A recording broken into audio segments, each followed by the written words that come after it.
আমন্ত্রণ জানাচ্ছি প্রিয় দর্শক মানচিত্র নিয়মিত আয়োজন কথোপকথনে। যে আইসিটি গঠিত হয়েছিল ৭১-এর যুদ্ধ অপরাধী, মানবতার বিরুদ্ধে অপরাধীদের বিচার করবার জন্য, সেই আইসিটিতে কেন সেনা কর্মকর্তাদের বিচার হচ্ছে?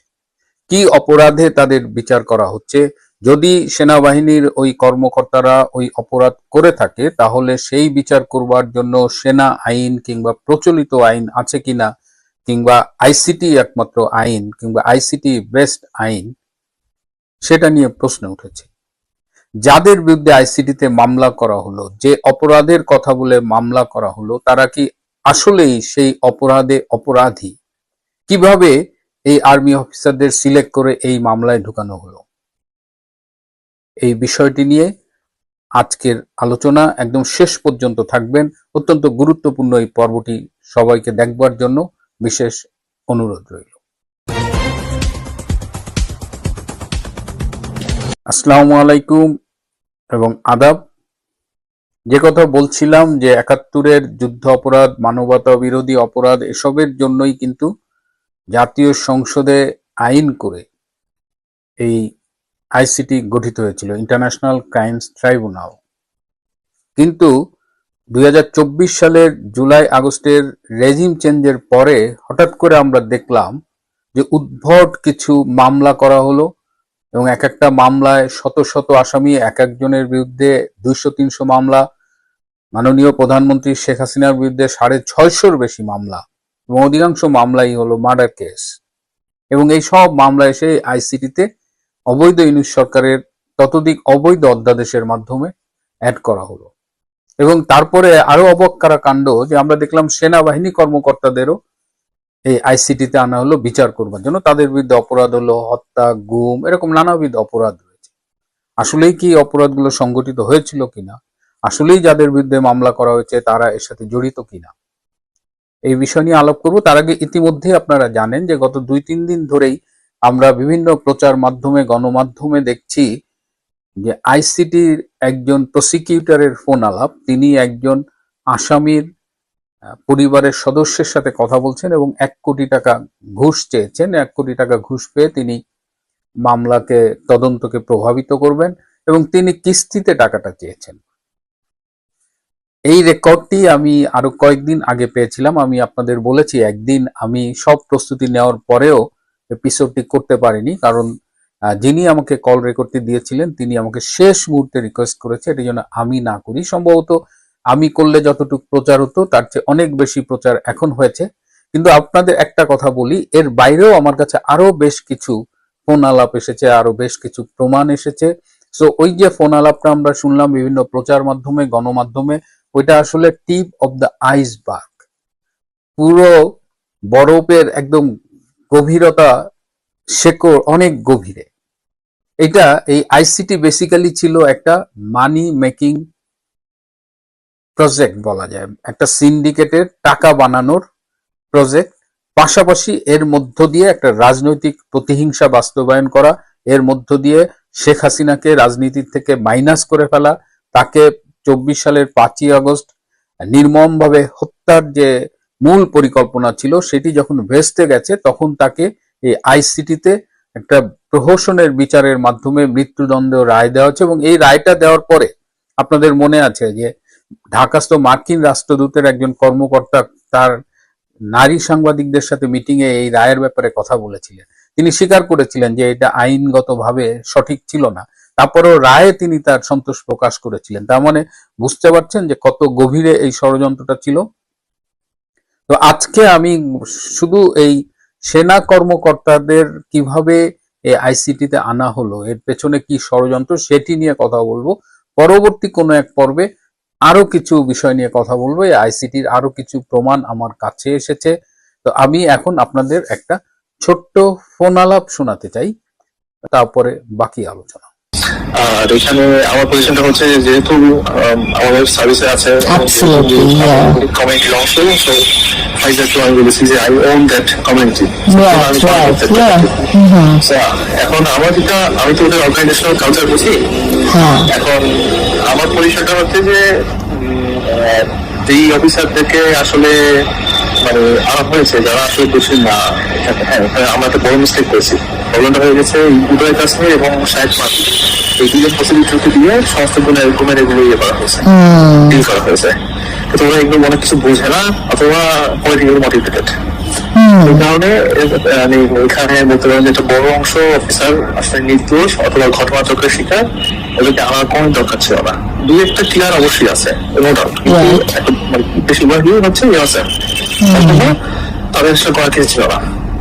এইটা আসলে আর্মিকে খেপিয়ে দিয়েছে। আমার টার্গেটটা থাকবে হচ্ছে যে যখনই আমাদের সুযোগ আসবে এদেরকে আসলে এই পরিস্থিতি থেকে বাদ দেওয়া। সুযোগ সামনে অবশ্যই আসবে ইনশাআল্লাহ। এখন যেহেতু রেজিম চেঞ্জ হলে অবশ্যই যদি আমরা ইয়েতে থাকি, প্রসিকিউশনে থাকি, অ্যাটলিস্ট আমি বলতে পারি যে বিএনপি সরকার আসলে আমি প্রসিকিউশনে থাকবো, দ্যাট ইজ স্পেশাল। তো তখন আমি এই জিনিসগুলো আমার মতো করে যেটা রাইট সেটাই করবো। এই আইসিটি সিন্ডিকেটে টাকা হলে বাঘের চোখও পাওয়া যায়। এখানে প্রথমত হলো যে আইসিটিতে আপনার যদি টাকা থাকে এবং আপনার যদি কারো বিরুদ্ধে শত্রুতা থাকে, মনে করেন যে আপনি আওয়ামী লীগের কোনো একজন এমপির উপরে খুব ক্ষুব্ধ, আপনি এই আইসিটিতে যদি টাকা দেন, এই তাজুল ইসলাম কিংবা তার প্রসিকিউটরের যে কাউকে যদি চুক্তি করে একটা টাকা দেন, ধরেন 50 লাখ বা 1 কোটি টাকা দেন, তাহলে ওই যে এমপির উপরে আপনার ক্ষোভ তাকে মামলা দিয়ে আইসিটিতে ঢোকানো হবে। আমি শুরুতে বলেছিলাম যে এটা একটা মানি মেকিং প্রজেক্ট, এটা একটা সিন্ডিকেট ছিল। এই সিন্ডিকেটের নেতা ছিল সদ্য যাকে তাড়িয়ে দেওয়া হয়েছে বিদায়ী চিফ প্রসিকিউটর তাজুল ইসলাম, এবং এখানে প্রায় 18 জন বা তার একটু কম বেশি, 2-1 পদত্যাগ করছে, 2-1কে বাদ দিছে, প্রসিকিউটর রয়েছে চিফ প্রসিকিউটর সহ, আর তদন্ত কর্মকর্তা আছেন 24 জন। এই যে টোটাল এরা, এই যে 42 থেকে 45 জন, এরা সবাই মোটামুটি টাকা খায়, এবং প্রসিকিউটররা যে কেউ টাকা খাক এটা তাজুলকে কমিশন দিতে হবে। আমার কাছে প্রমাণ আছে যে এই প্রধান তদন্ত কর্মকর্তা চিফ প্রসিকিউটর ছাড়াও তাকে 10 লাখ টাকা ঘুষ দিয়ে আমাকে ফোন করে বলেছে যে ভাই আজকে 10 লাখ টাকা দিয়ে আসলাম।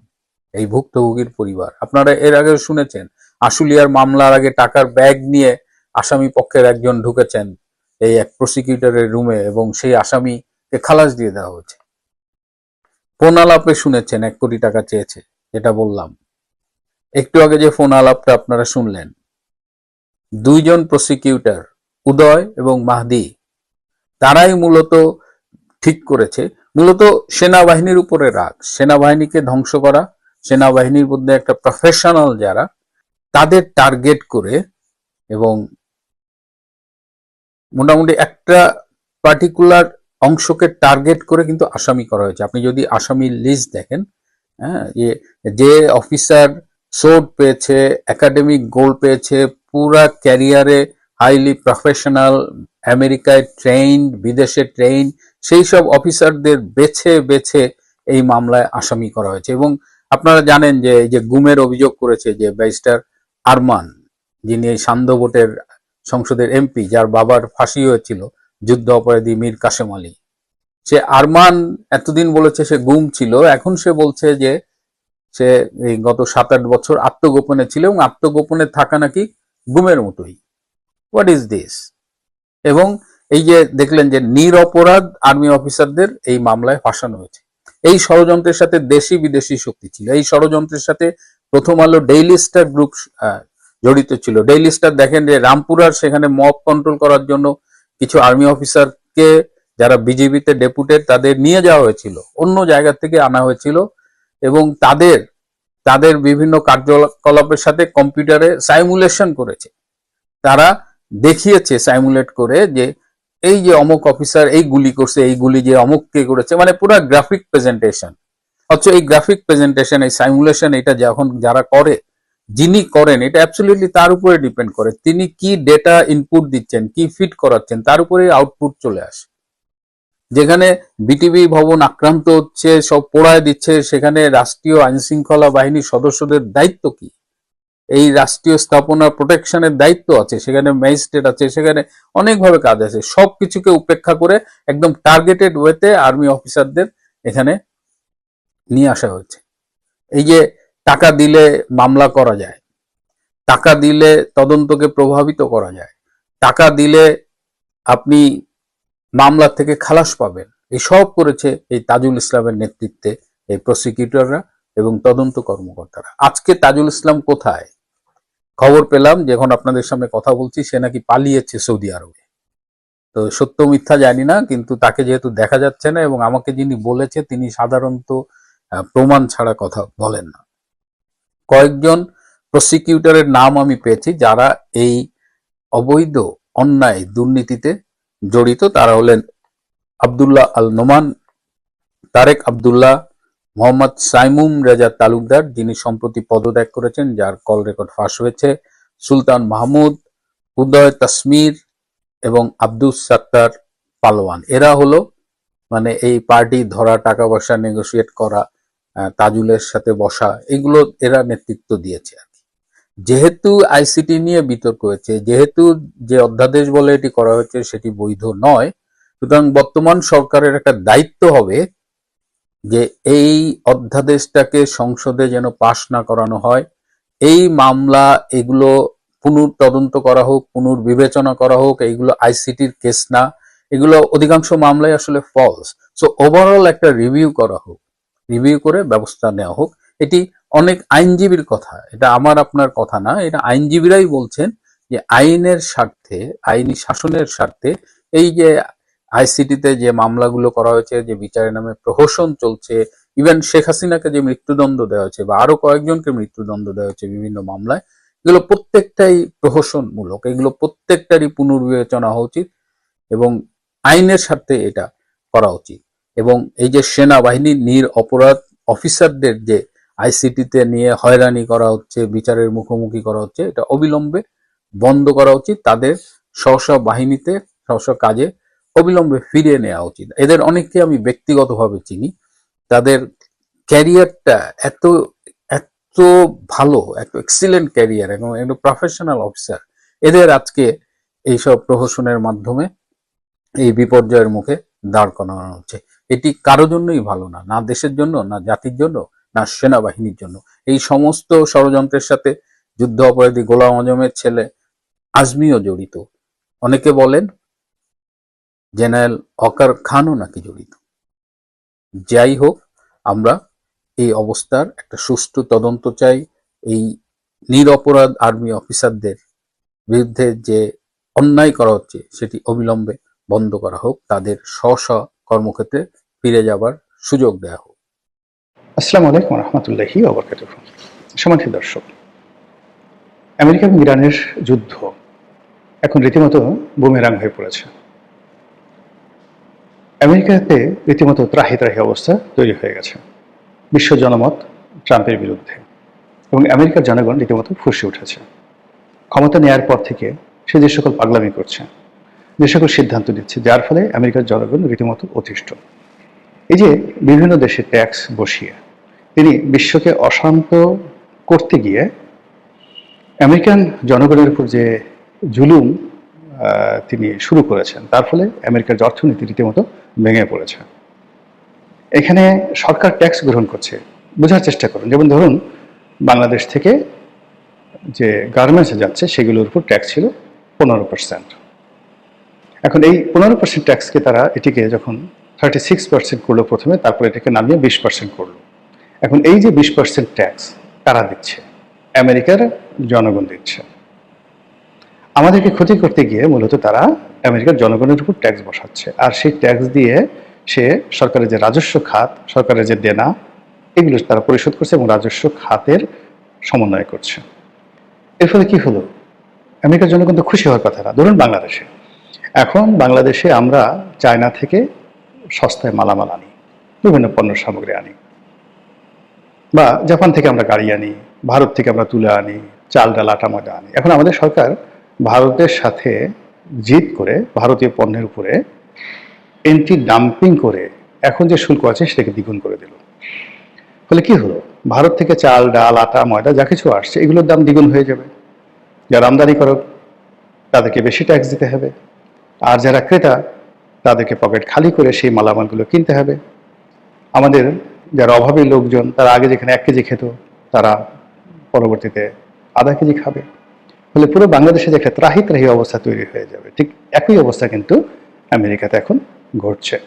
ফলে বিশ্বকে শাস্তি দিতে গিয়ে মূলত আমেরিকার জনগণকে সে অস্থির করে ফেলছে। সরকারি কর্মকর্তা বা যারা ট্রেজারি ডিপার্টমেন্টে রয়েছে, রাজস্ব বিভাগে রয়েছে, ব্যাংকিংয়ের সাথে যারা আছে, কাস্টমসের সাথে যারা আছে, তারা হয়তো খুশি, ধনীরা খুশি, কিন্তু সাধারণ যারা আমজনতা তারা কিন্তু ট্রাম্পের উপর রীতিমতো বিক্ষুব্ধ এই ক্ষমতা আসার পর থেকে ট্যাক্সের বিভিন্ন ঘটনা নিয়ে। অন্যদিকে সে এই যে ট্যাক্স নিয়ে যে সকল পাগলামি করেছে, সেই পাগলামির মধ্যে সে ইংল্যান্ডের মতো দেশ, ফ্রান্সের মতো দেশ, নেদারল্যান্ডের মতো দেশ, তাদের দীর্ঘদিনের পরীক্ষিত বন্ধু, তাদেরকেও শত্রু বানিয়ে ফেলেছে। তারপর ভারতের মতো দেশ, নরেন্দ্র মোদীর মতো তার পরীক্ষিত বন্ধু, এমনকি রাশিয়ার ভ্লাদিমির পুতিনের সঙ্গে তার যে ব্যক্তিগত বন্ধুত্ব ছিল, এমনকি কিমের সঙ্গে, উত্তর কোরিয়ার কিমের সঙ্গে গতবার তার যে বন্ধুত্ব ছিল, তারপর সৌদি বাদশাহ ছেলে মোহাম্মদ বিন সালমানের সঙ্গে তার বন্ধুত্ব ছিল, সবগুলো এসে বুমেরাং হয়ে পড়েছে এই সময়টাতে। ফলে সারা দুনিয়াতে ডোনাল্ড ট্রাম্প এই মুহূর্তে বন্ধুহীন। যখন একটা মানুষ বন্ধুহীন হয়ে যায়, নিষ্ঠুর হয়ে যায়, সে যখন একটি মানুষ সঙ্গী হারা হয়ে পড়ে, কোনো মানুষ তাকে পছন্দ করে না, চারিদিকে যত সব দীর্ঘশ্বাস, হাত পিতেশ, অভিশাপ যখন কোনো মানুষের উপর পড়ে, সঙ্গে সঙ্গে সেই মানুষের মধ্যে প্রকৃতিগতভাবে একটা হতাশা চলে আসে, এবং হতাশা থেকে মানুষ রাগ হয়ে যায়, ক্রোধ দেখায়, আজে বাজে কথাবার্তা বলে, এবং ঠিক সেই কাজগুলি এখন ডোনাল্ড ট্রাম্প গত 6-7 মাস যাবৎ করেছে।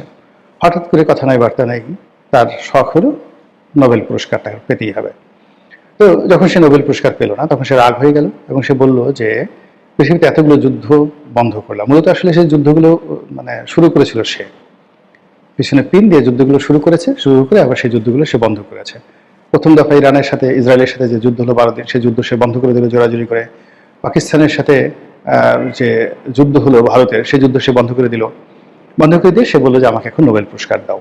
আর সেই নোবেল পুরস্কার যখন তাকে দেওয়া হলো না, শান্তি পুরস্কার দেওয়া হলো না, সে এতটা রাগ হয়ে গেল, নোবেল কমিটিকে রীতিমতো গালাগাল, অকথ্য ভাষায়, অশ্রাব্য ভাষায় সে গালাগাল দেওয়া শুরু করলো। এবং সে বলল, যেহেতু আমি শান্তির জন্য এত কাজ করলাম, তোমরা আমাকে পুরস্কার যখন দেওনি, এখন থেকে আমি আর শান্তির জন্য কাজ করব না। যেই কথা সেই কাজ। দেনান্দেনতে সে ভেনেজুয়েলাতে অপারেশন পরিচালনা করলো, করে সেখান থেকে ভেনেজুয়েলার প্রেসিডেন্ট এবং তার স্ত্রী এই দুজনকে বন্দি করে নিয়ে আসলো। কি অভিযোগ? তারা মাদক চোরাচালানি করে এবং ভেনেজুয়েলাকে তারা মাদকের ট্রায়াঙ্গেল রুট হিসেবে ব্যবহার করে সেই মাদক তারা আমেরিকাতে রপ্তানি করে, এবং স্বামী স্ত্রী দুজনেই মাদক ব্যবসা করে।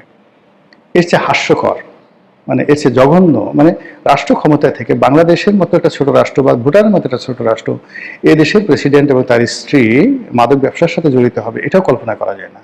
তো সেখানে পৃথিবীর বৃহত্তম যাদের অয়েল রিজার্ভ রয়েছে, এবং ভেনেজুয়েলা একটি উন্নত রাষ্ট্র, ঠিক তারা সেই অবস্থায় সেই রাষ্ট্রের যিনি প্রধান, তিনি মাদক ব্যবসা করবেন, গডফাদার, তারপর শেষে তিনি সেই মাদক আবার পাচার করবেন। এই কথাগুলো একটা পাগলেও বলে না। এখন সেই মাদককে এনে তারা যখন বিচার করার চেষ্টা করছে আমেরিকাতে, এখন আমেরিকার যে জুডিশিয়ারি, তারা তার বাংলাদেশের জুডিশিয়ারির মতো নয়, তারা যাকে বলে পাকিস্তানের জুডিশিয়ারির মতো নয়, তারা আমেরিকান জুডিশিয়ারি। এখন তারা বলছে ঠিক আছে, ভালো কথা, মাদুরো যে ড্রাগ ট্রাফিকিং করছে তার প্রমাণ দাও। এখন তো ডোনাল্ড ট্রাম্প সরকার সে প্রমাণ দিতে পারছে না, ফলে মাদুরো সম্ভবত সেখান থেকে মুক্তি পেতে যাচ্ছে। এরপরে সে করলো কি, এই ঘটনার পরে তার রাগ বেড়ে গেল। সে বলে যে আমি অনেক কিছু পারি। এখন সে ভয় দেখাচ্ছে যে পৃথিবীর অনেক দেশ থেকে সেইভাবে লোকজনকে ধরে নিয়ে যাবে, তার কথা না শুনলে ধরে নিয়ে যাবে। এবং এই কারণে আমাদের ইউনূস সাহেব এত ভয় পেল যে তার নির্বাচন হবে ফেব্রুয়ারি মাসের 12 তারিখে, এর মধ্যে সে 9 তারিখে ডোনাল্ড ট্রাম্পের ভয়ে সে তাদের সাথে একটা চুক্তি স্বাক্ষর করলো। আর এখন যেটা দেখা যাচ্ছে যে সেই চুক্তি যে স্বাক্ষর হয়েছে, সে আবার ভয়ের চোটেই চুক্তির ব্যাপারে বিএনপির সাথে কথা বলেছে, জামাতের সাথে কথা বলেছে। বিএনপি এবং জামাতে যারা নেতৃবৃন্দ রয়েছেন তারাও বলেছে যে মামা করো, কোনো অসুবিধা নাই, আমরা আছি তোমার সঙ্গে। এর কারণ হলো যদি ডোনাল্ড ট্রাম্প ধরে নিয়ে যায় মাদুরোর মতো, এই ভয়ে বাংলাদেশের যা আছে, ও যত কিছু চেয়েছে সব দিয়ে দিয়েছে। এখন বাংলাদেশে যে সকল গবেষণা প্রতিষ্ঠান রয়েছে, তারা গবেষণা করে বের করেছে যে চুক্তিটা হয়েছে, চুক্তির মধ্যে দুটো আছে, একটা হলো ক্লোজার, একটা হলো নন ডিসক্লোজার, অপ্রকাশিত যেটা চুক্তি, সেটা তো আমরা জানি না। কিন্তু যে চুক্তিটা আমরা দেখতে পাচ্ছি, সেই চুক্তির ফলে বছরে প্রায় 1100 কোটি টাকা আমাদের লস হবে। আমেরিকার সঙ্গে এই চুক্তি করার জন্য আমাদের বছরে 1100 কোটি টাকা লস হবে। এই কাজগুলো সে করিয়ে নিয়েছে মূলত ওই যে ভয় দেখিয়ে। তো একবার যখন আপনি দেখবেন যে মানুষের ঠাট্টা করার, খোঁচা দেওয়ার, ভয় দেখানোর অভ্যাস হয়, সে দেখাতে থাকে। এরপর সে ডেনমার্কে ভয় দেখালো যে ডেনমার্কের যে ভূখণ্ড গ্রিনল্যান্ড সে সেটা কিনে নেবে, সে সেটা দখল করে নেবে, আর যদি সে মানে ডেনমার্ক সেটা তাকে স্বেচ্ছায় না দেয় তাহলে সে শক্তি প্রয়োগ করবে। এটা নিয়ে পুরো ইউরোপে তোলপাড় তৈরি হলো এবং ইউরোপের একটা যুদ্ধ উন্মাদনা যখন চলছে ঠিক সেই সময়টাতে কথা নাই বার্তা নাই হঠাৎ করে সে ইরান আক্রমণ করে বসলো। এখন ইরান আক্রমণ করতে গিয়ে তার এই যে এইবার দ্বিতীয়বার ক্ষমতা আসার পরে তার যত রকম পাগলামি, সমস্ত পাগলামির প্রকৃতিগত যে দাঁত ভাঙা জবাব এটা সম্ভবত সে পেতে যাচ্ছে। যে ইরানের রেজিম চেঞ্জের জন্য সে যুদ্ধ শুরু করেছে, বিশ্ব গণমাধ্যম বলছে, এমনকি আমেরিকান যে গণমাধ্যম বলছে যে এই যুদ্ধের পরে ডোনাল্ড ট্রাম্পের বিরুদ্ধে আমেরিকান যারা জনগণ তারা রাস্তায় নামবে, তার বিরুদ্ধে একটি অনাহত যুদ্ধ চাপিয়ে দেওয়ার জন্য তার বিরুদ্ধে অনাস্থা প্রস্তাব আসতে পারে কংগ্রেসে এবং সিনেটে, তার বিরুদ্ধে প্রস্তাবনা পাশ হতে পারে। এমনকি যদি সে বিক্ষুব্ধ আমেরিকানদের হাতে নিহত হয়, জন এফ কেনেডির মতো, কিংবা সেই আব্রাহাম লিঙ্কনের মতো আততায়ীর হাতে নিহত হয়, তবুও আমরা কিন্তু আশ্চর্য হব না। তো ফলে কি হলো যে আমেরিকা এবং ডোনাল্ড ট্রাম্প এই সময়টিতে একটা বদনজির যে তৈরি করেছে, সেই বদনজিরের যে ধারাবাহিকতা, সেই ধারাবাহিকতা বিশ্বকে আর অনেক দিন পর্যন্ত ভোগাবে বলেই মনে করছি। মহান আল্লাহ আমাদের সবাইকে হেদায়েত দান করুন এবং হেফাজত করুন। আসসালামু আলাইকুম ওয়া রাহমাতুল্লাহি ওয়া বারাকাতুহু।